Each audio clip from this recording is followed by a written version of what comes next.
very useful when we need to solve problems. Okay, I think it is time we can now solve a problem. All right. Okay, 1/2 mole of helium is expanded adiabatically and quasi-statically.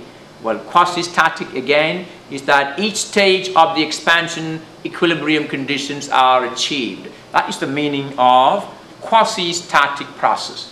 So, expanded adiabatically and quasi-statically from an initial pressure of 5 atmosphere and temperature of 500 Kelvin to a final pressure of 1 atmosphere.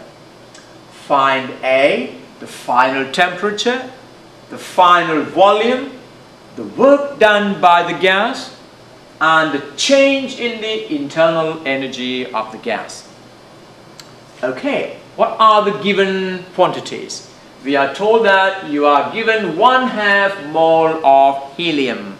Now tell me, is helium a monoatomic gas or a diatomic gas?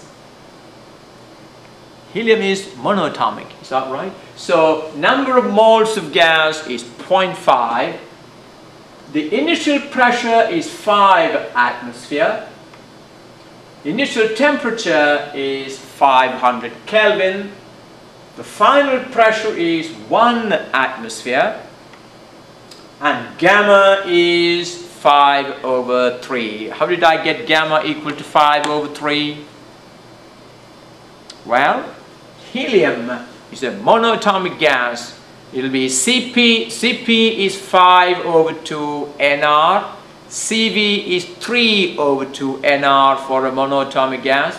So 5/2 Nr divided by 3/2 Nr is 5/3, which is approximately 1.67.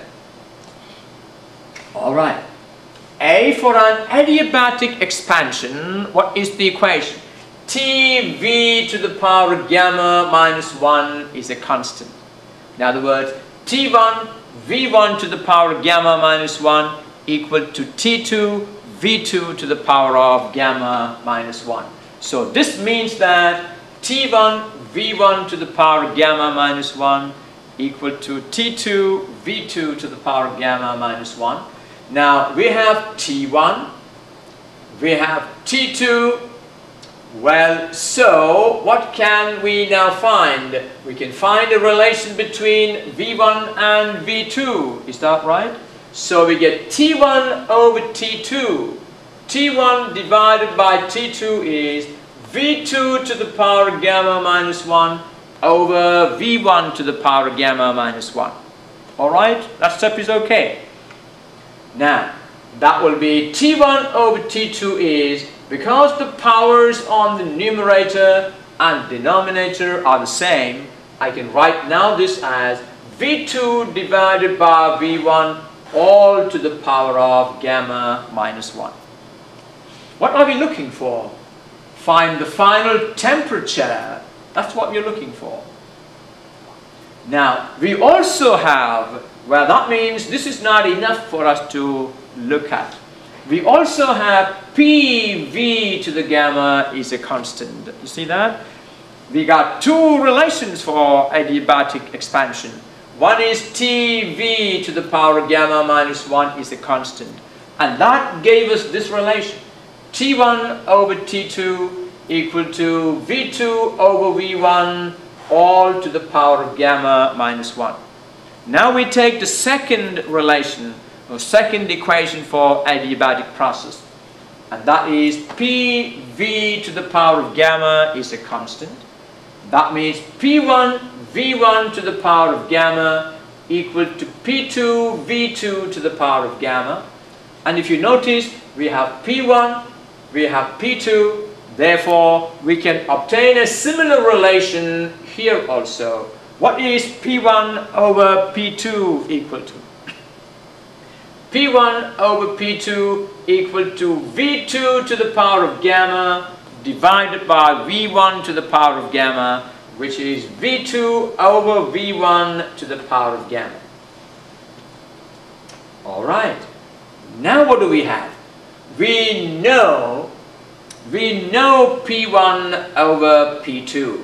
Don't we know that? P1 is 5 atmosphere, P2 is 1 atmosphere, so we know what P1 over P2 is. So what we're going to do is solve for V2 over V1. Can you solve for V2 over V1?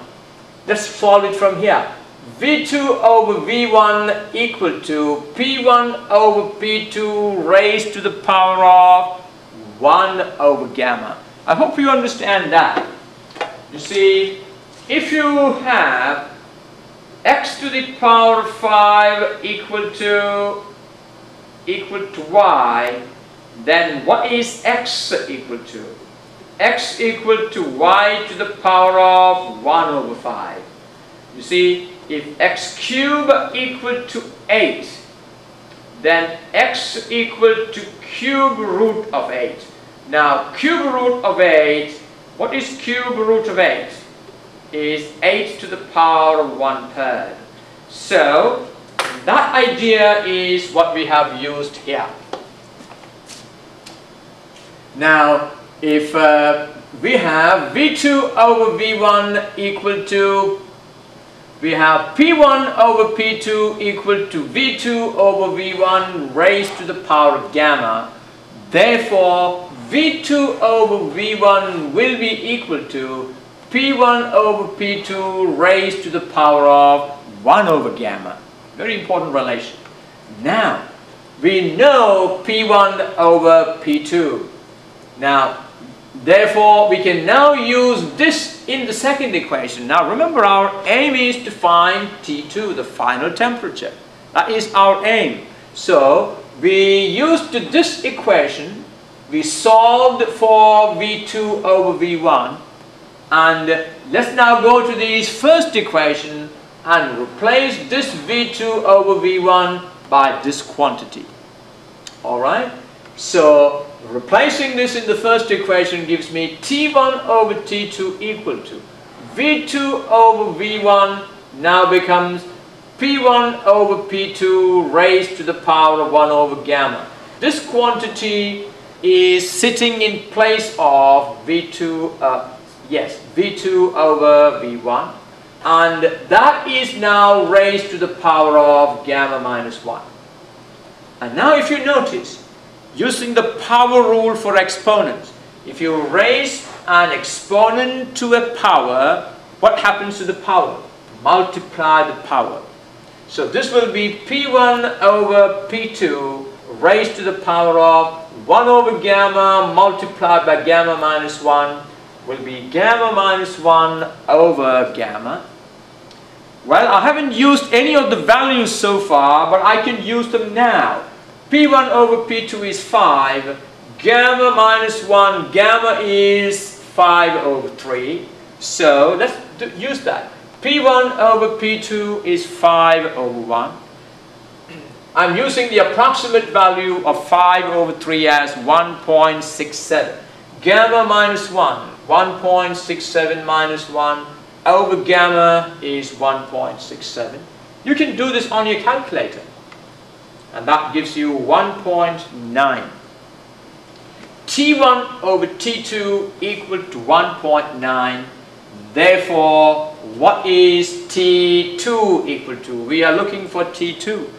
T2 equal to T1 divided by 1.9. And T1 we know is 500 Kelvin.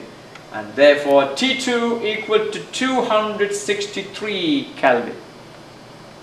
Now, this has been a pretty involved problem. I want you to look back. Let me quickly review that one more time. What did we do? We first took the first equation for adiabatic process. Tv to the power of gamma minus 1 is a constant. In other words, T1 V1 to the power of gamma minus 1 equal to T2 V2 to the power of gamma minus 1, and we found solved for T1 over T2 in terms of V2 over V1. Alright, in the second case, we took the second equation for adiabatic process. What is the second equation? What is the second equation? PV to the power of gamma is a constant. Now, in other words, P1 V1 to the power of gamma equal to P2 V2 to the power of gamma. There again, we obtained P1 by P2 in terms of V2 over V1. And then we solved for this V2 over V1 as P1 over P2 to the power of 1 over gamma, and replaced this V2 over V1 in this equation by that quantity. You see the manipulations that we did? And then you simplified it. We got this quantity, all the values here we know. That's why we came in there. And using all the known values, this quantity simplifies to 1.9. That is T1 over T2 is 1.9. T1 we know, therefore T2 is 263 Kelvin. Alright, look through that again. Do this on your own. Only when you do it on your own, you learn. Find the final volume. Well, we have the final temperature now, the final pressure, we have the initial pressure, final pressure, the final temperature, initial temperature. We want to find the final volume. What will we do? The ideal gas equation is PV equal to nRT. You see, we have PT, is that right? We have the value of P1, we have the value of T1. That means we have P and T, we can find the value of V. We need to find the final volume. That means we need to use the final pressure. What's the final pressure? 1 atmosphere. What's the final temperature? This T2. And therefore this volume will be the final volume. Isn't that right? So V2 equal to nRT2 divided by P2. Since we are looking for V2, we got to use T2 and P2. And we have all these values. N is 0.5 moles, R is 8.314, T2 we calculated as 263 Kelvin, and P2 is 1 atmosphere. Always convert that to Pascal, and that gives V2 equal to 0.0108 meter cube. What is the next thing that we need to do in this problem? Find the work done. Well, actually we have all ingredients needed for the work done. Do you remember the equation for the work done for an adiabatic process? I thought it was a simple equation. Work done in an adiabatic process is P1 V1 minus P2 V2 over gamma minus 1. For that, we've got P1, we've got P2, we've got V2, but we don't have V1. That means we need to now go and solve for V1. Now, how will we obtain V1? Well, we have P1 and T1. If you have P1 and T1, we can find V1 using the equation as stated.